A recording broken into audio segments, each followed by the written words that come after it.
கர்த்தராகிய இயேசு கிறிஸ்துவின் ஈடு இணையற்ற நாமத்திற்கு ஸ்தோத்திரம் உண்டாவதாக. ஆண்டவர் 3 மாதமும் கண்மணி போல நம்மை காப்பாற்றி இந்த அருமையான 4வது மாதத்திலே அடியெடுத்து வைக்கும்படியாக தேவன் உதவி செய்திருக்கிறார்.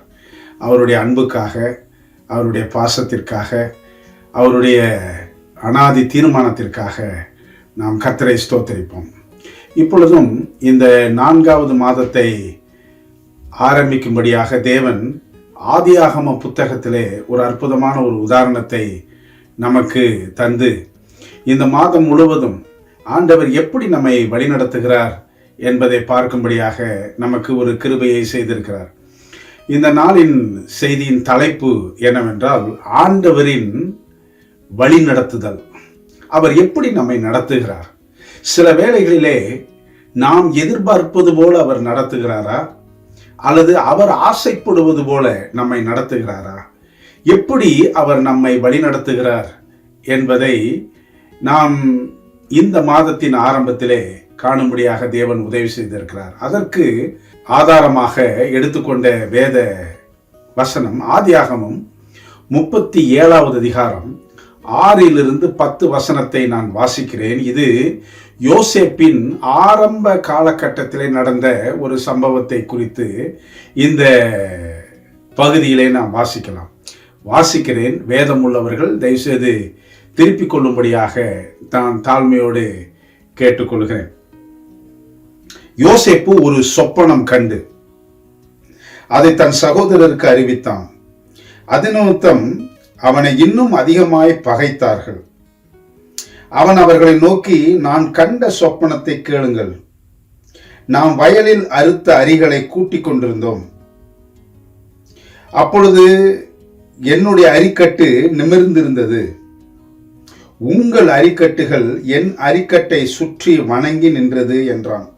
அப்பொழுது அவன் சகோதரர் அவனை பார்த்து, நீ எங்கள் மேல் துரைத்தனம் பண்ணுவாயோ, நீ எங்களை ஆளப்போகிறாயோ என்று சொல்லி அவனை அவன் சொப்பங்களின் நிமித்தம் அவன் வார்த்தைகளின் நிமித்தமும் இன்னும் அதிகமாய் பகைத்தார்கள்.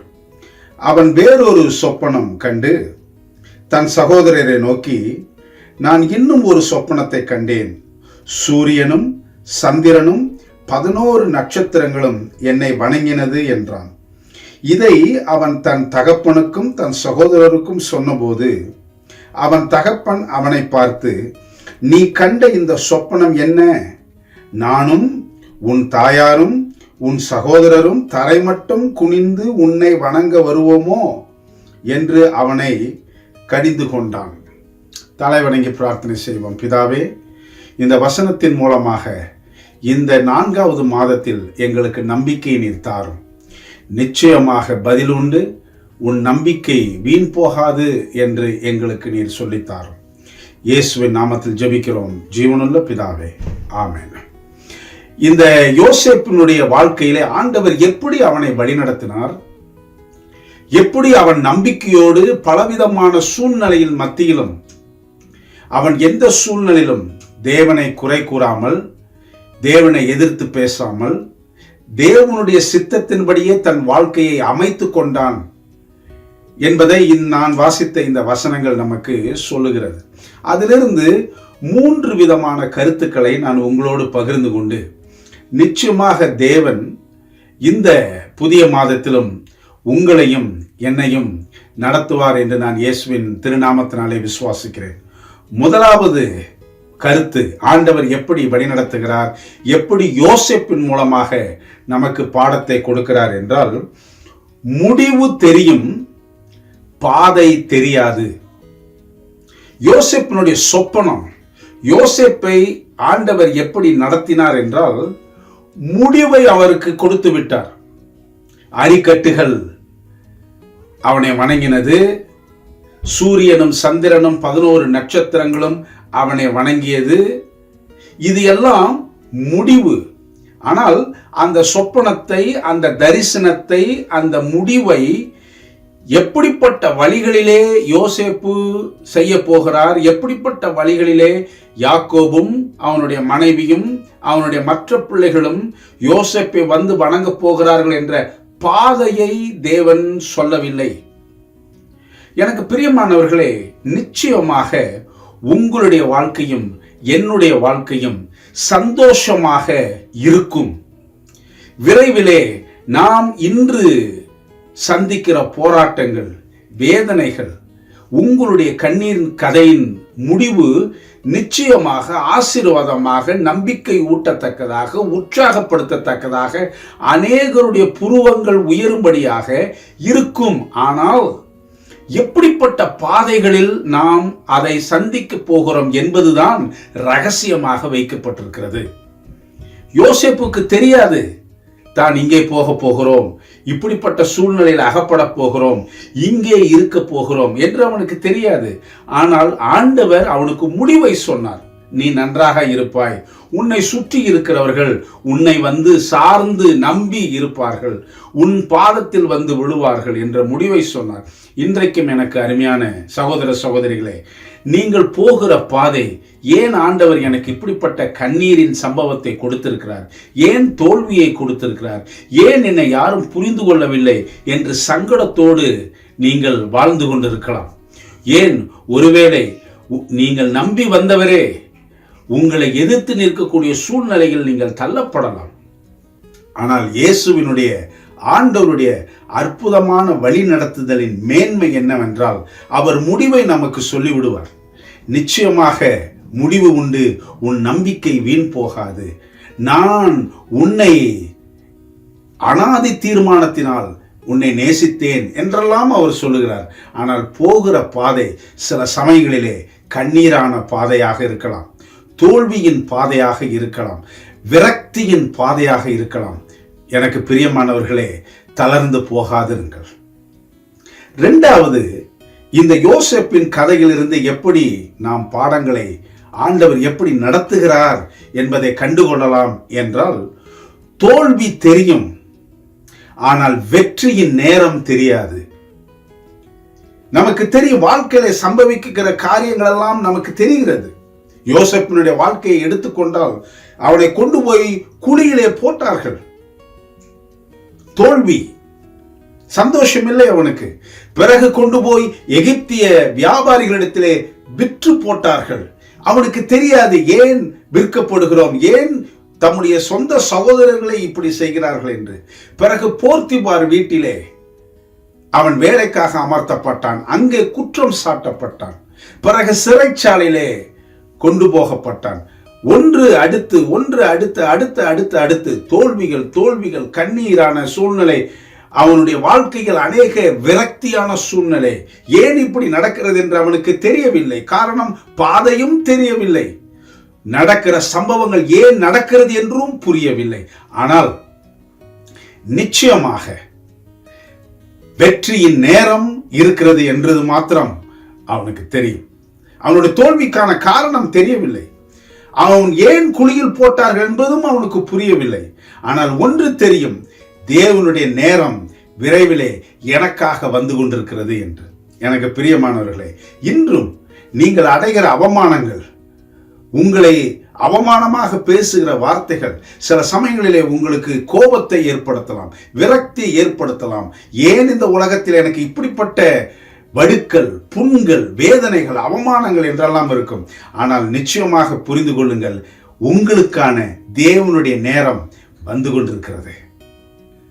மூன்றாவதாக நான் உங்களோடு பகிர்ந்து கொள்கிற ஒரு அற்புதமான பாடம் என்னவென்றால், சித்திரவதை தெரியும், சில சமயங்களிலே சிங்காசனம் தெரியாது. அதை மாற்றி நான் இப்பொழுது சொல்வேனானால், சிங்காசனம் தெரியும், ஆனால் சித்திரவதையின் காரணம் புரியாது.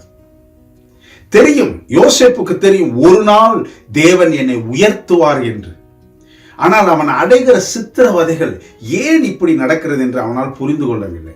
இன்றைக்கும் எனக்கு அருமையான சகோதர சகோதரிகளே, சில சமயங்களிலே ஏன் உங்களுடைய வாழ்க்கையில் இப்படிப்பட்ட சம்பவங்கள், கசப்பான அனுபவங்கள், பிரிவுகள், திருமண பந்த முறிவுகள், பிள்ளைகளே நமக்கு எதிராக பேசக்கூடிய சூழ்நிலை, இப்படியெல்லாம் ஏன் நடக்கிறது என்று உங்களுக்கு தெரியாது.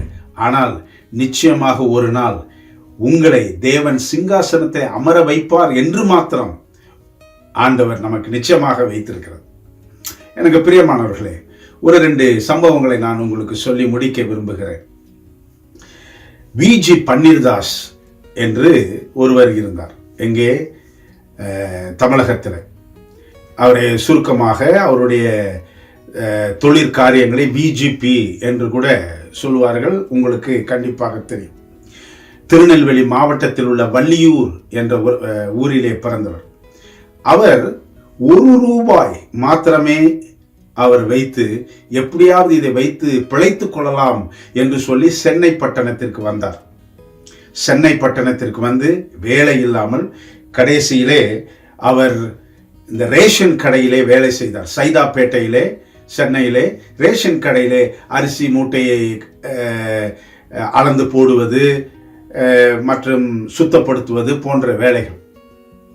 பிறகு ஒரு டீ கடை வைத்தார். அவருடைய எண்ணத்தில் எல்லாம் என்ன, ஒரு நாள் நிச்சயமாக இந்த சென்னையிலே நான் உயர்வான நிலையில் இருப்பேன் என்ற நம்பிக்கை இருந்தது, தரிசனம் இருந்தது. ஆனால் அவருடைய போகிற பாதை நிச்சயமாக சித்திரவதையாக, கரடு முரடாக, அவமானமாக இருந்தது. ஒரு டீ கடையை வைத்து அந்த டீ கடையிலே வேலை செய்தார். பிறகு அவரும் அவருடைய சகோதரர் விஜி சந்தோஷ் அவர்களும் சேர்ந்து இந்த நியூஸ் ஏஜென்ட், நியூஸ் பேப்பர் போடுற அந்த வேலையை அவர்கள் எடுத்தார்கள். பிற்பாடு முதலாவது பை நவ் பே லேட்டர் என்கிற ஒரு பதத்தை வைத்து கடிகாரம், மின்விசிறி, டிவி போன்ற பொருட்களை மாத தவணையிலே விற்க ஆரம்பித்தார். ஒவ்வொரு முறையும் அவர் போகும் பொழுது ஒவ்வொரு வேதனை, விதவிதமான வழிகள், விதவிதமான அவமானங்கள். ஆனால் அவருடைய சிந்தனைகளை எல்லாம் ஆண்டவர் ஒரு நாள் சந்தோஷமாக வைப்பார், ஒரு நாள் ஆசீர்வாதமாக வைப்பார், ஒரு நாள் யார் என்னை அவமானப்படுத்துகிறார்களோ அவர்களுக்கு உண்பதாக உயர்த்தி வைப்பார் என்ற பெரிய நம்பிக்கை இருந்தது. ஆம், எனக்கு பிரியமானவர்களே, யோசேப்பின் வாழ்க்கையில் கூட முடிவு தெரியும், பாதை தெரியாது. வெற்றியின் நேரம் தெரியும், ஆனால் தோல்வி தெரியாது. சிங்காசனம் ஒரு நாள் எனக்கு வரும் என்று அவருக்கு தெரியும், ஆனால் சித்திரவதை இப்படி இருக்கும் என்று அவருக்கு தெரியாது. எனக்கு பிரியமானவர்களே, யோசேப்பினுடைய வாழ்க்கையில் நடந்தது போல சில சமயங்களிலே உங்களுடைய வாழ்க்கையிலும் என்னுடைய வாழ்க்கையிலும் நடக்கும். ஏன் ஆண்டவர் என்னை இப்படி நடத்துகிறார்? ஏன் எனக்கு இப்படிப்பட்ட அவமானங்கள்? ஏன் என்னுடைய குடும்பம் மாத்திரம் இப்படிப்பட்ட ஒரு சூழ்நிலையில் போகிறது என்று. ஆனால் உங்களுடைய மனதிலே நீங்கள் வைத்துக் கொள்வது, ஆண்டவர் வழி நடத்துகிறார் என்றால், ஆண்டவர் என்னை நடத்துகிறார் என்ற நம்பிக்கை இருந்தால் நிச்சயமாக அது தோல்வியில் முடியாது, நம்பிக்கையில் முடியும், வெற்றியில் முடியும், சிங்காசனத்தில் முடியும், ஆண்டவருடைய நேரத்தில் அது முடியும். இறுதியிலே அந்த விஜி சந்தோஷ் அவர்களும் பன்னீர்தாஸ் அவர்களும் தன்னுடைய தொழில் அதிகமாக தேவன் ஆசீர்வதித்தார். இன்றைக்கு அவருடைய வாழ்வு அநேகர் திரும்பி பார்க்கும் அளவுக்கும் பெரிய செல்வந்தராக அவர்கள் மாறினார்கள். இன்று பிஜேபி என்றால் தெரியாத தமிழன் ஒருவரும் இருக்க முடியாது. காரணம், அவருடைய வாழ்க்கையிலே முடிவு தெரிந்தது, ஆனால் பாதை கசப்பாக இருந்தது, அவமானமாக இருந்தது. இந்த ஏப்ரல் மாதத்திலே எனக்கு அருமையான பிரியமானவர்களே, தேவன் நமக்கு ஆசீர்வாதமாக இருக்கிறார், தேவன் நமக்கு பலமாக இருக்கிறார், தேவன் நமக்கு கண்மலையாக இருக்கிறார், தேவன் நமக்கு கோட்டையாக அரணாக இருக்கிறார். கண்ணீரை துடைத்துக் கொள்ளுங்கள், தோலை தட்டி கொள்ளுங்கள். தேவன் நிச்சயமாக உங்களோடு இருக்கிறார். உங்களுடைய பாதைகள் சில சமயங்களிலே முற்களாக இருக்கும், சில சமயங்களிலே கற்களாக இருக்கும், சில சமயங்களிலே சீரும் பாம்புகளாக நிறைந்திருக்கும். ஆனால் நிச்சயமாக அதை சந்தித்து ஆண்டவர் என்னோடு கூட இருக்கிறார். ஆபிரகாமோடு நடந்தவர், தானியேல் புத்தகத்தில் இருக்கிற நண்பர்களோடு நெருப்பில் இறங்கி வந்தவர், தானியேலை சிங்கங்கள் கடிக்காதபடிக்கு சிங்கங்களின் வாய்களை கட்டி போட்டவர். உங்களுடைய வாழ்க்கையிலும் என்னுடைய வாழ்க்கையிலும் நிச்சயமாக தேவன் வெற்றியை தருவார் என்ற நம்பிக்கையில் மாத்திரம் அந்த முள்ளிலே நடங்கள், அந்த கற்களிலே நடங்கள், அந்த பாம்பையும் எதிர்த்து நிறுங்கள். நிச்சயமாக தேவன் உங்களை ஆசீர்வதிப்பார். ஜெபம் செய்வோமா? அன்புள்ள ஆண்டவரே, இந்த அருமையான 3 மாதம் அளவும் எங்களை சுகத்தோடும் பலத்தோடும் காத்து இந்த 4வது மாதத்தின் முதல் தேதியிலே எங்களை அழைத்து வந்தீரே, அதற்காக உமக்கு நன்றி. இந்த மாதத்தின் நாட்கள் எப்படி இருக்க போகிறதோ எங்களுக்கு தெரியாது சுவாமி. எப்படிப்பட்ட சவால்களை சந்திக்க போகிறோம் என்று எங்களுக்கு தெரியாது. அந்த சவால்கள் எப்படிப்பட்ட அவமானத்தை, தோல்வியை, எங்களுக்கு பலவிதமான சோர்வை கொடுக்கும் என்று எங்களுக்கு தெரியாது. ஆனால் நிச்சயமாக முடிவு உண்டு, உன் நம்பிக்கை வீண் போகாது என்று தேவன் நீர் சொல்லி வைத்திருக்கிறீரே. எங்கள் அன்புள்ள ஆண்டவரே, அதற்காக உமக்கு ஸ்தோத்திரம். என் தேவன் நம்முடைய குறைவைகளை எல்லாம் கிறிஸ்து இயேசுவுக்குள் மகிமையிலே நிறைவாக்குவார் என்ற நம்பிக்கை நீ தருகிறதற்காக உமக்கு நன்றி. இன்றும் சில பேர் குடும்ப பாரத்திலே, திருமண முறிவிலே எத்தனை பேர் கண்கலங்கி நின்று கொண்டிருக்கிறார்கள். என்ன செய்வதென்று தெரியாமல் இருக்கிறார்கள். ஆண்டவரே, தயவுசெய்து இறங்கும் ஐயா. அவருடைய உள்ளத்திலே சமாதானத்தை தாரும், அவருடைய உள்ளத்திலே நம்பிக்கையை நீர் தாரும். நீரே கூட இருந்து காப்பாற்றும் ஆண்டவரே. மீண்டும் நாங்கள் ஒருவரை ஒருவர் சந்திக்கும் வரைக்கும் கர்த்தர் தொடர்ந்து எங்களை ஆசீர்வதித்து வழிநடத்தி அருள வேண்டுமாய் இயேசுவின் நாமத்தில் ஜெபிக்கிறோம் எங்கள் ஜீவனுள்ள பிதாவே. ஆமேன், ஆமேன். ஆண்டவர் உங்களை ஆசீர்வதிப்பாராக. மீண்டும் சந்திக்கும் வரைக்கும் கர்த்தருடைய கரம் உங்களை காப்பாற்றுவதாக. ஆமேன், ஆமேன்.